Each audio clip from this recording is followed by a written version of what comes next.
Okay, so welcome to our webinar. This is Utopian Dreams and Dystopian Nightmares, and my name is Dan Lambert, and so I want to welcome Erica and JP Van Gordon and Lisa.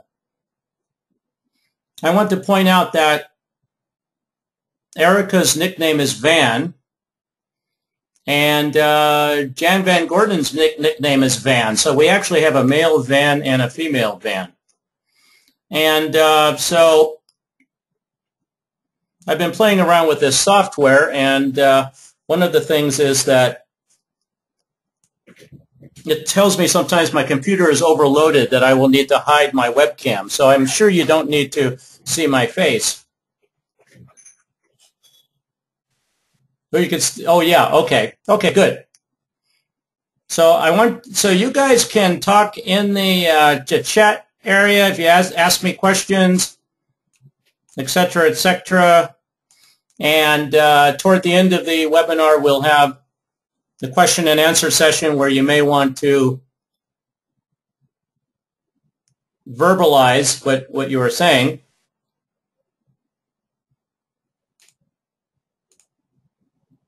So let's get started. So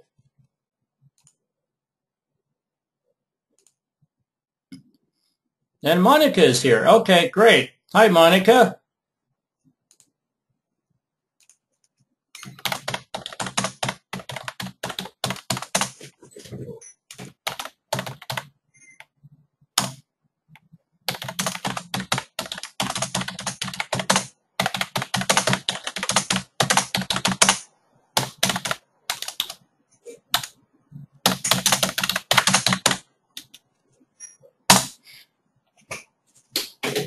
Hi. Okay, so Erica, who also has the nickname Van, she's coming to us from Mexico, and she's a friend of mine who's a very good photographer. So, and Monica is a wonderful student. She's a former student of mine. So I think I pretty much know almost everyone here, and if I don't know you, then I will know you now that you have participated in this webinar. So let me tell you a little bit about what we're going to do. We're going to analyze a novel called Fahrenheit 451 by Ray Bradbury.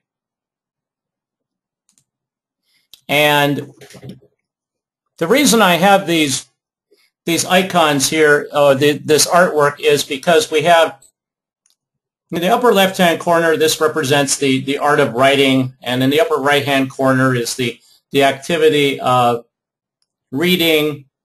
But then in the lower part of the screen, we have, yes, I've muted you. We have two examples of the mechanical hound, which is one of the robot characters in the novel. And I've muted everyone except myself.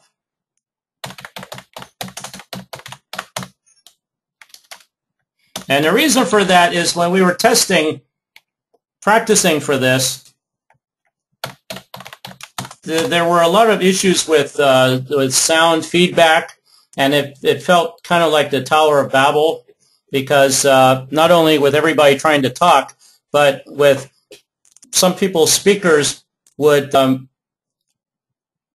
my voice coming back, and it was kind of a strange echo effect.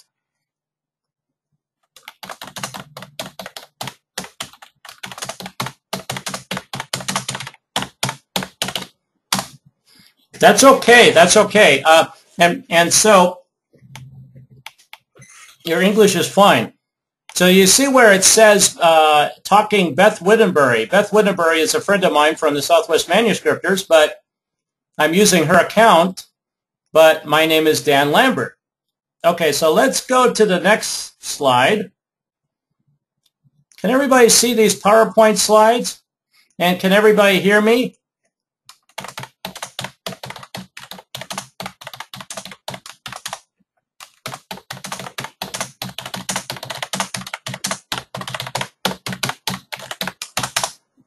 Yeah, just let me know, okay, if there's any problems. Sometimes things go a little slowly. So there's a picture of me in the center, and I seem to have disappeared off the screen, but that's okay. So you can see that I'm relatively new to this software, although I am a teacher online with Colorado Technical University, where I do something similar. We have these chat rooms twice a week, and Colorado Technical University, as Monica knows, uses proprietary software, and it's a little easier to use than this software, I have to admit. So sometimes you'll see me kind of, struggling with using the software, but I think it'll be fine. And now we have Carol and Van, so good to see you both. Yeah, that's great. Okay, I will remember that, Van. Thank you. So Van, if you ever get a chance to see some of Erica's photography, it's really beautiful. And I don't want to embarrass her, but some of her most beautiful photography is her photos of herself. Okay, but unfortunately, you don't have Erica doing this, so you have me, so you have to just put up with seeing my face. Okay, so I want to welcome everybody, and we're going to take a poll now.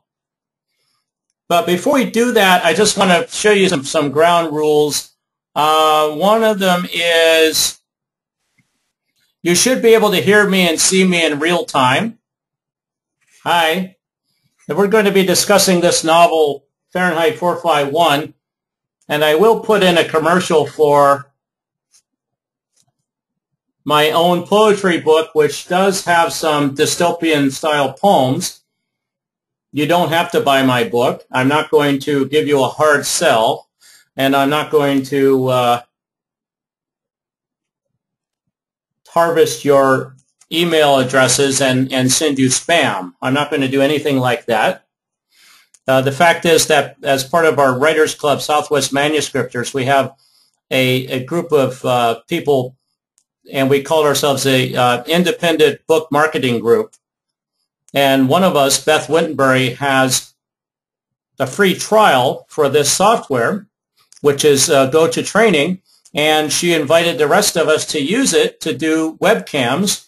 And I was at Best Buy earlier today where I bought this, webinar, where I bought this webcam, and it seems to be working.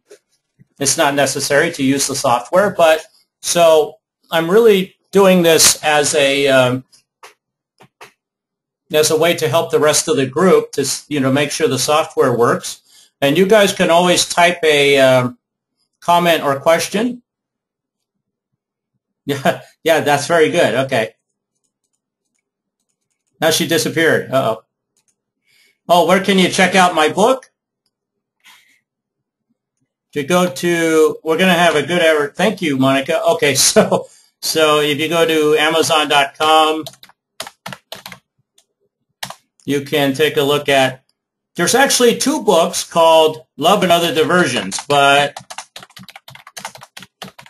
mine is the one by Daniel Lambert. So we'll get to that. Anyway, but thank you. See, if I don't promote myself, other people will. Okay. So the second thing to remember is I will appear as Beth Wittenberry.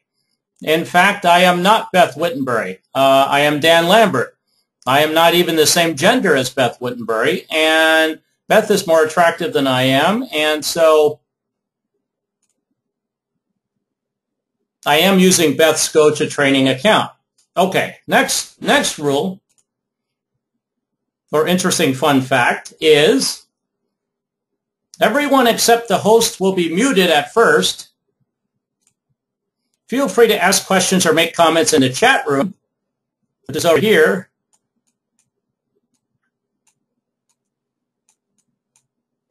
on the right side of the screen. Okay.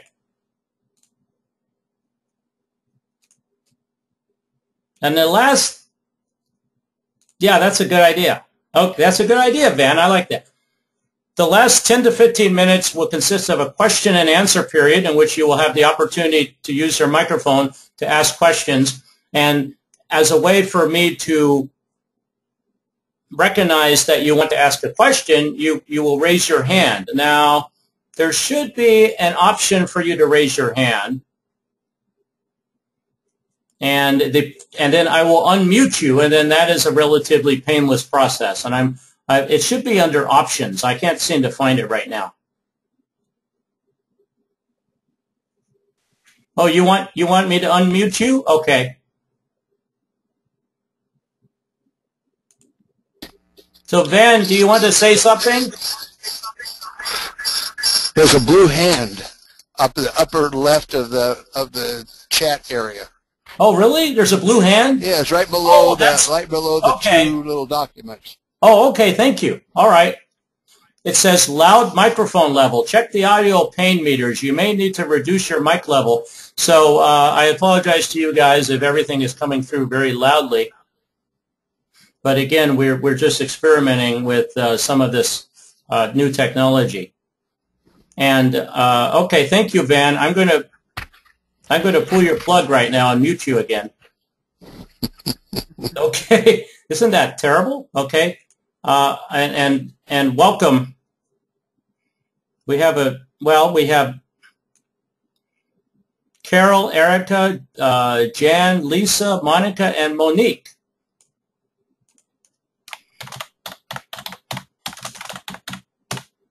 So I'm going to say welcome to Monique, and we're just kind of going over some things before we officially start. And the next thing is the webinar will continue for 1.5 hours until about 8:30. There I am again. Okay, so I keep disappearing, don't I? All right, so a little bit about, well, we'll talk a little bit about myself, but which is one of my favorite subjects. No, just kidding. Okay, we're going to take a dystopian poll. And so go ahead and please vote in our poll. And I want you to go over to the right-hand side where there should be a poll, and please vote. Let's go back. There I am again. Oh, my God. And I don't want you to vote on the screen. I want you to vote over here. Can you see this over on the right-hand side? Let's try this. Okay. Oh, wow. Thank you. Okay. 83% of you guys have voted already. So I want to get that up to 100%.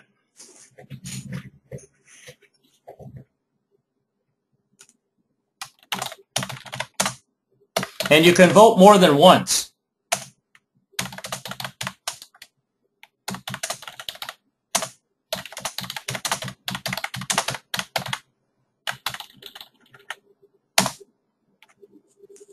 A long time ago, that's okay.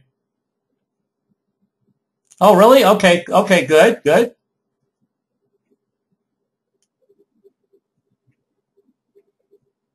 Okay, did everybody vote in our poll?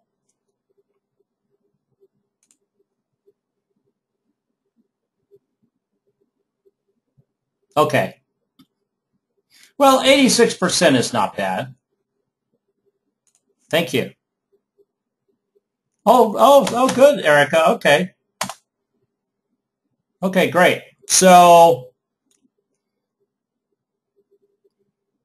and if you haven't voted, that's okay. I can take your vote verbally or, through our chat area. Oh, thank you. Wow, 100% voted. Okay. Okay, thank you for voting. All right, so let's look at the results here. And basically the results are, wow, everybody voted for 1984 by George Orwell. So George Orwell has 100%. That's great. Okay, and that is an example of a dystopian novel. Fahrenheit 451, which will be our main discussion tonight, 86%. The Hunger Games, only 43% voted for that one. The Man in the High Castle. Oh, sorry, that's not on. That wasn't on your list. I know. I'm not being fair. Brave New World, 57%. Well, it turns out that I could only put a certain number of these into the poll. I'm sure I could have put the rest of them in, but again, I am technologically challenged. And you should know that Ray Bradbury was technologically challenged. He was, number one, he was afraid to fly. Number two, he was afraid to drive. So when he would speak to our writers club, the Southwest Manuscripters, he would be in the back of a limousine, and he would hire a limousine driver to drive him. And there are at least two science fiction writers I know of, Ray Bradbury and Harlan Ellison, who used or used to use manual typewriters. And so there seems to be kind of a tendency with some science fiction writers to be Luddites. And we'll talk about that because a lot of science fiction writers or writers in general see technology as one possible way that our society will become a dystopia. That somehow, such as in The Matrix, that there will be a war with, some computer, some self-aware computer. There will be a war with robots. There will be technology that's being used to, what was the Disney movie with the little robot where everybody was lazy because of technology and they just got to sit in a big chair and be pushed around by robots? That was WALL-E.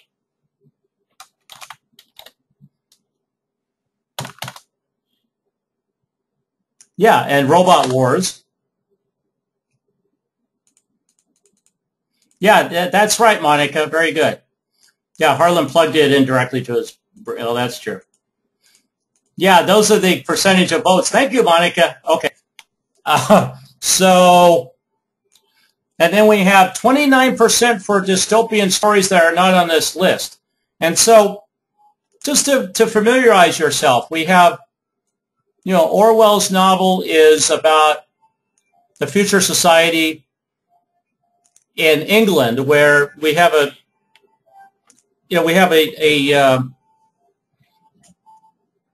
dictatorship. We have a society that is totalitarian. So it's really very much a political dystopian novel. And he wrote it in 1948, so he switched the last two numerals in order to come up with 1984. And then we have Fahrenheit 451, which is, it takes place in a society where books are illegal and most books are burned. You have, technical manuals, anything that can help you do your day-to-day job will be allowed, but essentially all books are burned by the government. However, Bradbury has said that the book is not so much about the government cracking down on individual freedom as society allowing itself to be dumbed down, society allowing for books to be considered worthless, and the government just kind of following along with society. And we'll talk more about that. But The Hunger Games is about a dictatorial central government that forces the rest of the country to march in lockstep by forcing a young person from each of the other provinces to fight a battle to the death. And there was a movie out of Japan called Battle Royale, and I'm not saying Hunger Games owes a lot to it, but it's a similar concept. The Man in the High... Has anyone read The Man in the High Castle? It's called The Army. Yeah, well, that's a dystopia in and of itself, isn't it? The Man in the High Castle by Philip K. Dick, it takes place in an America where Nazi Germany won World War II. So you can imagine that as being a dystopia. The Handmaid's Tale is about a future society that is really very right-wing in its politics, and particularly when it comes to women, they're seen as birthing machines and as nothing else. And so it's very much a feminist dystopian novel. The Giver by Lois Lowry. It's an interesting dystopia where people are assigned by the government to certain roles and certain jobs, and one of them is the giver. So a child can be taken from his parents and given to somebody else who has all of these parenting skills, but people have no control over who raises them, or who what members of their family they get to see. And so the government has almost total control. Well, that's interesting, yeah, Van, that maybe this stuff is happening now.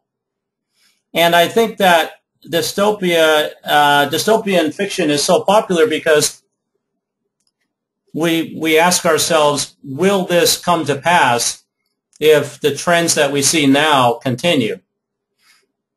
A lot of people talked about the Bush administration as being kind of a dystopia. Or the Obama administration, depending on your point of view.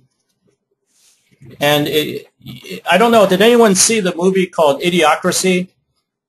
That's an example of a comedy dystopia, where this man is transported into the America of the future, and then America has become a really dumbed-down nation where a pro wrestler has become president. And it's ruled by the stupid people. Now, you might say that's already happening, but that's up to you. Has anyone read Do Androids Dream of Electric Sheep? Well, this is the basis for Blade Runner. And Blade Runner is a story where you have these very human-like androids, and they're called replicants, but they only live a few years. What is it, 4 years, I think? And they start a rebellion because they want to live, 70, 80 years, the way a human being does. But there are other interesting aspects to that movie. The movie and the story, to a certain extent, discuss the global warming subject, by showing this acid rain that comes down 24 hours a day, the constant darkness because we've destroyed the ozone layer, the United States that we see in this movie is not what we see nowadays. It's really unrecognizable because of all the skyscrapers. Japanese corporations have taken over America. Now, that might be a utopia for the Japanese corporations, but it's a dystopia for everybody else, or everybody in the United States. Logan's Run is another good one, another good example. Thank you. Brave New World. And I was just reading about Brave New World today that Aldous Huxley was using it kind of as a parody of the United States. He was afraid that the United States would take over Europe and that Europeans would change their societies in order to emulate the United States. And he did not like the idea that Henry Ford had, which was to create a production line to create almost everything. He classically, Henry Ford was famous for creating the production line to create the Ford automobile. But what if you have a production line for everything and there was no craftsmanship? It was just, you need to put part A in slot B and just keep repeating yourself. And this was something that really scared Aldous Huxley. So I think that dystopian literature comes from our fears. A Clockwork Orange, you've probably seen the movie if you haven't read the book.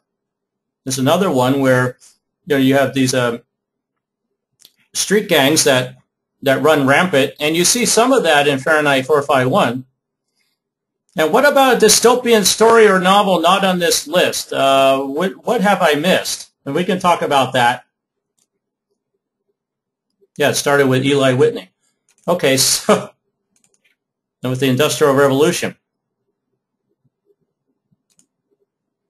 Okay, a little bit about me. There I am. All right, let's, I won't spend a lot of time on myself, but so what qualifies me to talk about this subject? I don't know. If you've ever been to a science fiction convention, you can see this as a panel. It's, you know, it's, you guys are, you're muted right now, but, you know, you feel free to make comments. Any stories I have missed, because we're going to get to the actual definition of a dystopia. But what qualifies me? Well, I teach English for East Los Angeles College and Colorado Technical University online, and I teach online literature classes. And we have Monica, one of my former students, who is an A student and can tell you quite a lot about literature herself. And let's see, what else does it say about me? My fiction, articles, reviews, and poems appear in Easy Reader, which is a local Southern California publication, Torrance People. Even though I live in Inglewood, California, I was somehow published in Torrance People. Other Worlds, Wrapped in Plastic. Wrapped in Plastic, it was the fan publication for the TV show Twin Peaks, which you probably don't remember if you were not around in the 1990s. The Sorcerer's Scrolls is a role-playing gaming magazine. My writings appear in the anthologies Faces of Love. Yeah, I do have a romantic side to me. So when you look at, if you ever get a chance to look at my book, which is Love and Other Diversions, half of it is love stories, you know, or love poems, and then the other half is God knows what, you know, science fiction, fantasy, horror, a little bit of everything. And then later I'm going to be sharing a dystopian poem that I wrote as a response to 9/11. And you might say, well, he doesn't have a right to call himself a dystopian poet, but that popped into my head when I was putting this webinar together. Anyway, When Words Collide, now this was edited by our own J.P. Van Gordon, and did you edit it? I guess Ildy Lee and I edited it, but you have some great stories in there. So he's one of our contributors, and you can get that on Amazon.com. And thank you, Erica. And Erica has some wonderful work. I've called her, you know, the best photographer in Mexico. So it's a mutual admiration society. Okay, so his work on The Right Stuff, the newsletter of the Southwest Manuscript Writers Club, has earned him the title of senior editor. And Van and Carol, you probably remember that because that's when Richard Myers was the editor, and he made me senior editor for a while. So I have to soak up as much of that love as I can. Okay, so some of my qualifications. Now, I have people to thank, and this is going to get a little boring, but thank you to the members of the Independent Book Marketing Group. And this is a group of people who are really there to share their ideas about how to market their books. And feel free to go to our website.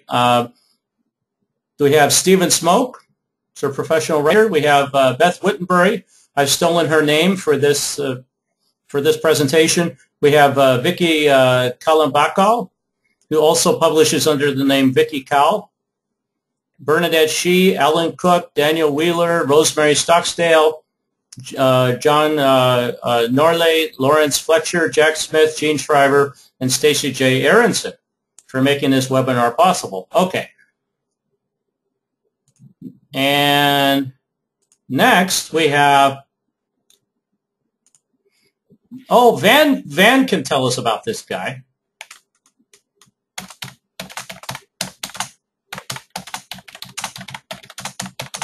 This is Jonathan Post. He is a science fiction writer who lives in the Southern California area, and I just happened to be friends with him on Facebook, and he was very generous in allowing me to use his dystopian bibliography. So any of the stories or books that I don't mention tonight are probably in his bibliography, and you can actually get that under the Materials tab. And hopefully you'll be able to save it to your computer.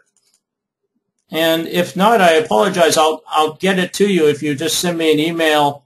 I'll tell you how to email me. But you should be able to see it somewhere over here on the right-hand side of your screen. Well, that's my version of our control panel, but you should have your own control panel.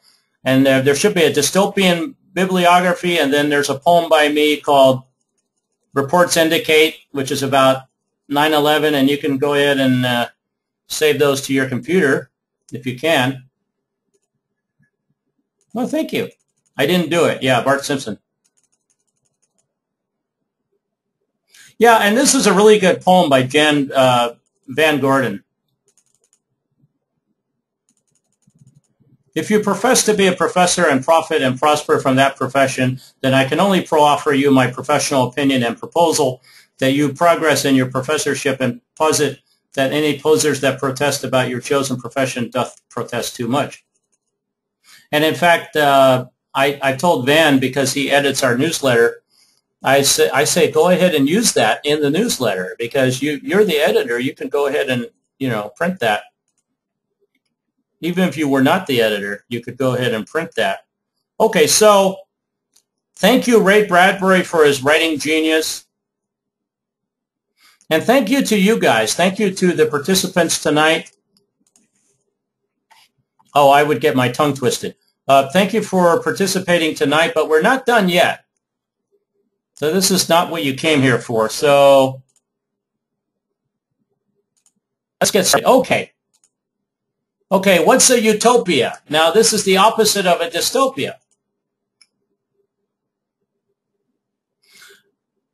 And in his book, Utopia, Sir Thomas More described an island called Utopia. And this was 17th century. I believe it was the 17th century. Please correct me if I'm wrong. But Sir Thomas More wrote a semi-fictionalized account of life on Utopia, where if you read it, it's very much a socialistic or communist society as far as its economy. Everybody uses what they need, and everybody works according to his ability. And when you read it, you can almost say that it's a paraphrase of Karl Marx. But that's where we get the term utopia, and dictionary.com defines it as an ideal place or state.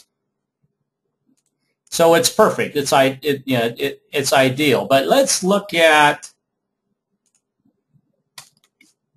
Oh yeah, thank you, Monique. Oh, you read that? Excellent. This will tell you a lot about. Yeah, Jonathan Von Post is a science fiction fan who also works in the aerospace field. I thought he was a writer too, but maybe not. Okay. So, but Jonathan, I have nothing but good to say about you, and I hope to see you at the next LostCon. And thank you again. I mean, I'm sure, I know about your bibliography. I just can't think of any titles of your stories, but I know you've published. Okay, so anyway. Then we have the flip side of that. We have the dystopia, which is really that's what we get in Fahrenheit 451. Fahrenheit 451 is one of many examples. And I think a dystopia is a way possibly for us to test our ability to survive in such an environment. If you imagine to yourself that let's look at a movie like the Will Smith movie, the one that just came out called After Earth. If you were in an environment, let's say, where maybe there was a nuclear war or an environmental disaster, and you are one of a handful of people who have survived, would you be able to survive? And how would you survive? This could be a challenge, obviously, but this is something that we think of. I think this is probably why zombie novels are popular. You have the idea that you wonder how you could survive under those circumstances. And I think there is some wish fulfillment sometimes where we get irritated with the rest of the human race, and we feel like if we could start over by ourselves, maybe we could create a better atmosphere. Of course, there are old Twilight Zone episodes about that. There's the one with Shelley Bourbon where he ends up being the last man on Earth. And then there's the one with the man who breaks his glasses. You know, finally he has enough books to read, and everybody else is gone, and it's just him. And he's sitting down to read the book, and his glasses break. So here he is with a bunch of books, no glasses. Society has crumbled.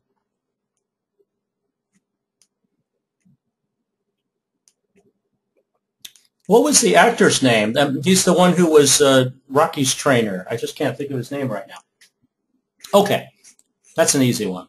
Yeah, Burgess Meredith. Thank you. Okay. The Twilight Zone with Burgess Meredith. So if you ever see that one, you'll love it. The surface people were being used as cattle, raised to be eaten. Yeah. Yeah, the time machine, exactly. They thought they were the perfect society, and that's kind of an interesting question too, Carol, is that, you know, what if you think you are in a utopia, but really you're in a dystopia? And one man's dystopia is another man's utopia. But the definition is a society in which everything is as bad as it can be. So let's move on. I know I get so chatty that I sometimes run out of time. But we have until 8:30. I'm not expecting everybody to stay until 8:30. Okay, this is the main character, Guy Montag, in the upper left-hand corner. And this is him in his fireman uniform. Oop. Wait, my Ray Bradbury shrine. We'll get back to that. Okay, so this is an example of a dystopian novel. This is Montag, who really, you know, he thinks he's a good guy. He's like the Wehrmacht soldiers in World War II who worked for Hitler, who said, well, you know, here we are trying to keep communism at bay in Russia, and you know, trying to gain some more breathing room for the Third Reich. And I'm not sure that all of them really realized that they were working for a tyrannical madman. Or even if they did, they felt a certain duty to their country. I'm not saying that they were doing the right thing, but look at the situation that Guy Montag is in. He burns books for a living, and he has a wife to take care of. So this is a very patriarchal society in the future, where it seems that the wives are just there to kind of have dinner parties and be taken care of by their husbands. So this is him in his fireproof suit with his flamethrower. And then we have Ray Bradbury here. We have a collage. And I believe our participant, Van Gordon, had something to do with putting this together. And you did a good job. This was for the Easy Reader magazine. And it's a collage of all the different story ideas that Bradbury has had over the years. And then we have, oh, yeah. Thank you, Erica. Yeah, that was, that my friend did that poster.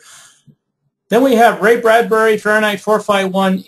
The original cover of the novel was very symbolic. Notice that you have a man who is made out of paper, and he is burning. And what's the tragedy of burning books? The tragedy is the tragedy we saw in Nazi Germany, that books that were written by Jewish authors, books that contradicted what Hitler's Mein Kampf had to say, those books were burned in large bonfires where everybody was invited to come in and bring their books. And we are destroying human knowledge. So when people burn books, they are essentially burning their own futures. They are destroying their own knowledge. And I think a lot of Fahrenheit 451 is a metaphor for that. That you don't have to burn books physically, but just the idea of not doing critical thinking. You know, I always talk about critical thinking in my classes, and I tell students, most professors don't explain what it is. It's the use of analysis when studying a subject. It's reading and writing, and not just reading, but reading between the lines, trying to take a story, for instance, and break it up into its component parts in order to understand it. Look at the plot, the characters, the symbolism, the themes, Don't just read and say, okay, I've read that book. I'm not sure what it means, but, try to digest it. That's critical thinking. And so this is very basic. Novels are also known as long-form fiction. Fahrenheit 451 has about 170 pages. But what I like to write is flash fiction. I have some flash fiction in my poetry book, anything under 1,000 words usually. A short story is usually 1,000 words to about 50 pages. A novella or a novelette is roughly 51 to 100 pages. And Erica can back this up. A novella, Novela in Spanish, is a soap opera. It's a drama, a television drama. Yeah, exactly. Yeah, that's what Bradbury said. He said to try to, well, it's difficult to memorize one book per day, and I promised myself I would not give any spoilers for anyone who hasn't read Fahrenheit 451. Although it looks like I can give spoilers for 1984 because everybody has read that one. Are there any questions since we're about halfway through? Or anyone who's having trouble with the sound or the video or is wondering why I've muted you? I don't mean to mute you. It's just I want to avoid the Tower of Babel effect. And this is a good lead-in to my Ray Bradbury shrine.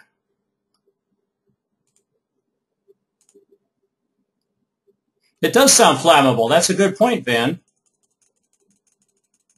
Okay, I'm scrolling back just to see if I can answer any questions. All right, so here's my Ray Bradbury shrine. Now here's a picture of the Fahrenheit 451, the film. This poster that comes with the DVD. Now the problem I had with this movie is it doesn't follow the original plot very well. It has a German actor playing Montag, so he has this German accent, which might have been a way of comparing Montag to a typical German soldier during World War II, and maybe a soldier who eventually realizes that he's doing something wrong and needs to defect to the opposite side. And no, I'm not going to give away the ending of the book or the movie, but that's okay. And I know Van didn't do that. It's still a utopia if you just think everything is perfect, but it's not. That's a good question, Carol. I don't know. I would say that's the situation that Montag's wife is in. Mildred Montag is portrayed here in the picture, and she thinks that she's in a utopia. And I would say yes. Because Mildred stays home all day and plays video games. Now you might say, wasn't this, this was a novel that was written in the 1950s. It was finished in 1953, and they didn't have video games back then. But she has this parlor where there are 3 screens, and they're like big screen TVs, but they take up the entire wall. And she wants Montag to make more money at work so that he can put in a 4th wall. And what does she do? She plays these games where she sees people on the screen at a dinner party or planning a dinner party, and they start asking her. They say, Mildred, what should we do for our dinner party? What kind of theme should we have? And, Joe and George don't get along with each other, so what are we going to do? And she says, well, make sure they don't sit next to each other. And they say, oh, thank you, Mildred. In the movie, it's kind of funny. They say, you're absolutely fantastic. And that's like her winning the game. She's very happy. She tells her husband, and he kind of makes her feel bad by saying, well, they probably have every Mildred in the whole country, winning the game. And she said, well, maybe that's true, but you didn't have to tell me. And so this is the mindless entertainment of the future that's used by the government to distract people. So they don't think about overthrowing the government. They've never read any philosophy. They've never read any political science. They are, they're almost like pigs being led to the slaughter. They're being fed very well. They're being fed all of this distracting entertainment. And you could even say that about, what's going on in today's society, maybe with music videos, with concerts, with TV, with movies. Maybe it's all there just to distract us from what's really going on. Well, that's a good point. Yeah, that's a good point, Erica.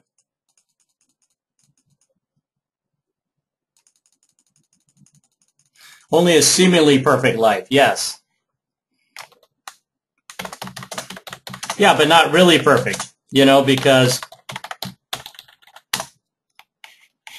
what was that Twilight Zone movie where they had, the classic Twilight Zone episode with the little boy who has the power to wish people into the cornfield? Well, the parents and the other adults are trying to placate this little boy, so they give him ice cream, and he eats ice cream for breakfast, lunch, and dinner, and he thinks that's a utopia, but it's not. He's going to get sick. But it's the same thing with Mildred. She gets sick in an emotional way. She has to take pills to wake up in the morning. She takes pills to go to sleep at night. She kind of lives the way Elvis lived in his final years. But she thinks it's a good life.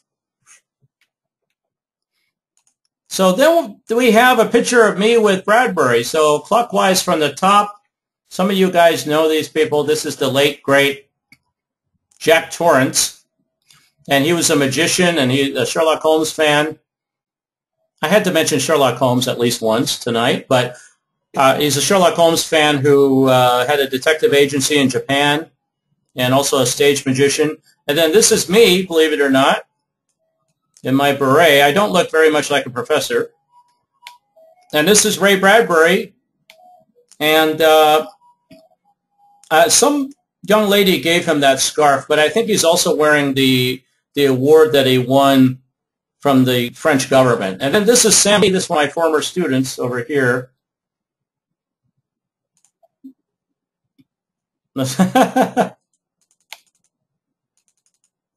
Thank you.